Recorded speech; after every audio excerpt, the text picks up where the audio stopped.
جو 40 سال کے بعد نبی بنے وہ بڑا ہوتا ہے، یہ جو ماں کی گود میں نبی ہو وہ بڑا ہوتا ہے۔ تیرے بچے چپ ہو جاتے اس لیے انہیں اسلامیات میں پڑھائی کچھ نہیں گیا، انہیں دینیات میں سکھائی کچھ نہیں گیا، انہیں مدرسے حسین میں آنے نہیں دیا گیا، لیکن مجھے عزت حسین کی قسم ہے، یہ حسین کی مدرسوں کا فیض ہے، یہ حسین کے دروازے کا فیض ہے کہ میری شیعہ قوم کا بچہ عیسائیوں کے کروڑوں کے مجمع میں کھڑا کرو، یہ اپنے سینے پہ ہاتھ رکھ کے کہے گا عیسائیوں تم یہ کہتے ہو کہ عیسیٰ 3 دن کا بولا تھا، عیسیٰ 3 دن کا بولا تھا اور ایک کتاب لے کے آیا تھا، 13 رجب کو ہمارا مولا کعبے میں آیا تھا، 16 رجب کو علی نے رسول کے ہاتھوں پہ آ کے ایک اعلان کیا تھا، مولا تجھے قرآن سناؤ، تجھے انجیل سناؤ، تجھے زبور سناؤ، تجھے قرآن سناؤ۔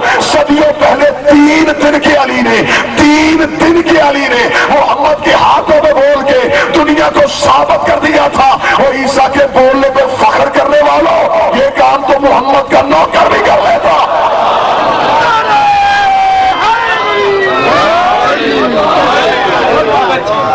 اپنا لٹریچر بدلو، اپنا نصاب بدلو، اپنی پاکستان ٹیلی ویژن میں عشاء کی اذان کے بعد ہونے والی دعا بدلو۔